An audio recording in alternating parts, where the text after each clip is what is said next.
Hi, welcome or welcome back to my decorating series. We're going to go inside and go to the third room on the fourth floor, which is the guest bathroom. And I'm starting with objects this time because it's a very specific room again, so there's very specific objects, so using the filter for the bathroom. And I knew I wanted to do another Little Mermaid themed room after the bedroom that we did, because I knew there were some very specific bathroom items. And so I knew that the tub and the sink, I actually picked, I think those are from Frozen, the bathrobe stuff. The colors aren't quite right, but they're close enough. And so I wanted to put those down before I started putting the floors and walls up so that I could, build off of the objects I knew I was going to use. I really didn't even look at anything else as far as the sink, the toilet, and the bathtub, because I knew I wanted to try and do something with what was obviously a set. And it took a little bit of dickering. I know I don't use a lot of the tile walls, so I really wanted to try and use a tile wall. When I search, I don't know, did I already search for it, or do I need to search for it still? I tried to use the search term tile, and it was returning all kinds of things that weren't tile. So still not loving all of the search options. Like, I still feel like there's some flaws in that system, but it's better than nothing. So I'll just work with what I have and then still kind of look around even after I use the filters and search function. And I got the big basic pieces down so that I could start messing around with figuring out how big of a room I wanted. I knew I didn't need a 10 by 10 or a 12 by 12. I didn't need a huge room for this.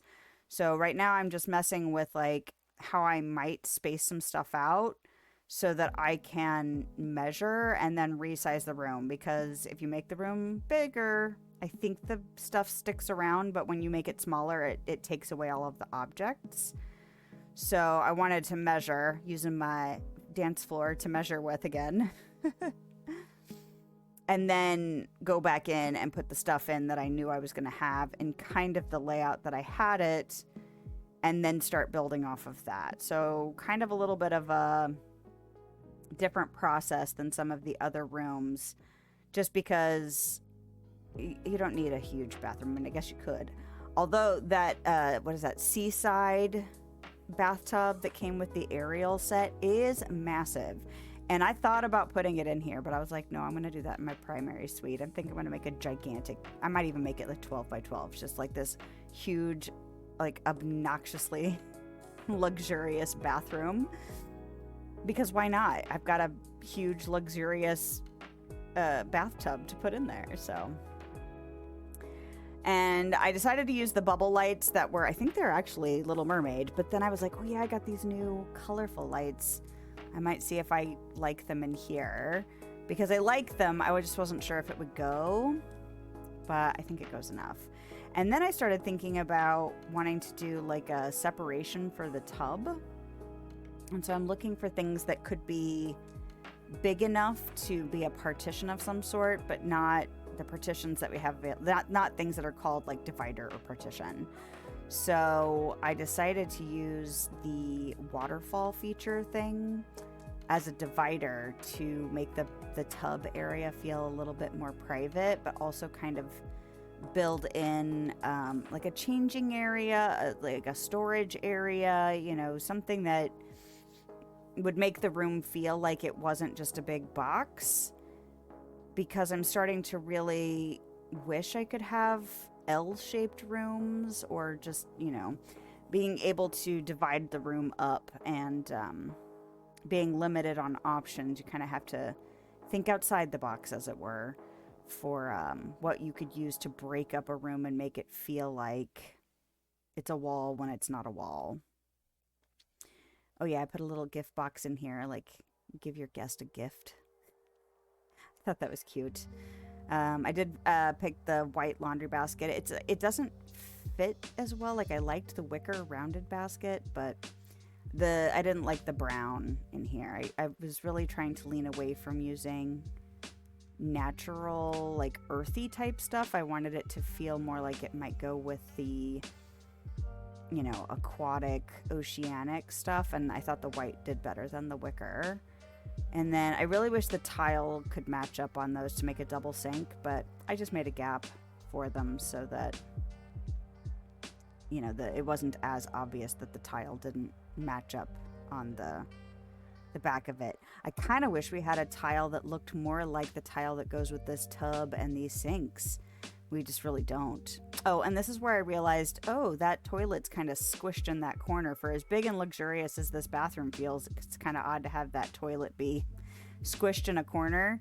And then I was like, well, I made this private area for the tub, and now the toilet kind of feels like it's just there when you want it to feel a little bit more private. So I dickered a lot with what to put there to make it kind of feel like a little bit of a partition. And so I was messing around with these, you know, those coral hangers and some of the other big things. I ended up going with just these little plants because, I mean, it's kind of a private space anyway, so it's not like it's a public bathroom where you'd have like a bathroom stall, but I still wanted it to feel kind of separate from the sinks. And if I could have made this room just maybe like an 8x10 or a 10x8 or something like that, it might have worked a little bit better. I could have stuck something else in as a partition between the toilet and the sinks, but I felt like I was already committed and I didn't want to have to redo everything, and it wasn't a huge deal to me. So, oh yeah, last minute touches, looking for some plants. I scrolled through a lot of lists because although I didn't end up adding a lot of the stuff that I looked at, I still wanted to look at stuff just in case there was something I missed or something that I could stick somewhere. Oh, yeah. And then here's me still trying to see if there's anything else that could work between the toilet and sinks. Like I said, I think if I could have made this room just one, like 8x10 instead of 8x8, I might have gone with like the pixelated bamboo, because I actually really ended up liking how it looked in here. But once I tried to stick it in between the toilet and the sinks, it was too big. The toilet felt squished in, and I didn't like that. And then the fan corals were too wiggly, like you might get poked in the butt. So I decided not to do that. Yeah, and this is where I'm looking at either the memory frame or the story frame to see if there's any images that could go in here. Obviously, Little Mermaid would make sense. But when I put it up on the wall just here, I actually didn't like the sizing of the memory frame, and then I didn't like the Little Mermaid story frame, so I opted against it. Still not sure if I would have rather had more art on the walls in here, but I think as a bathroom, it really doesn't need it. Oh yeah, I got to test out the lighting at night. Now that I'm comfortable messing with the slider. All right, well, let's go in and check it out. We're more than halfway done with the 4th floor now. It's pretty exciting. The guest suite is almost done. We've got our first bathroom done. And although I did do the theme the themed bathroom this week, I'm kind of glad I got it out of my system. So next time I do a bathroom, I can be a little bit more loose with the mix and match of the different aesthetics. But I really like how it turned out. I love the little water fountains being used as a divider. I like that there's a little kind of changing and storage area here, extra towels, extra bathrobes, a basket that could potentially have other linens in it, some storage, a little gift box for your guest, you know. I like the double sinks. And although in the mirrors right now it looks like the room is empty, after I finished filming this, I went back in and you could actually see all the objects reflected. So I don't really understand why it doesn't reflect them now, but that's okay. I love that the bathtub area feels very private. I'm still okay with how the toilet area, and it feels a little squished, but that's okay. But yeah, I like the fact that it feels like, you know, like 3 separate areas. It's not a huge room, but it doesn't feel like super cramped in here. I did like the fact that I got these little the colorful globes, because I feel like they complement the other bubble lights in here, but are different enough to make it feel like it's a different vibe in this area. And yeah, I'm really excited to have gotten to a bathroom because, I mean, we need them, right? So it's kind of fun to get to build one in the game. And I'm looking forward to wrapping up this floor in the next video. That's it for today's decorating adventure. If you liked this video, a thumbs up is a great way to let me know, and a subscription will keep you up to date on my latest shenanigans. If you want to hang out with me live, I stream on YouTube and Twitch on Thursday evenings and middays on Sunday. I hope you have a lovely day, night, time, wherever you are, whenever you are. And I'll see you next time.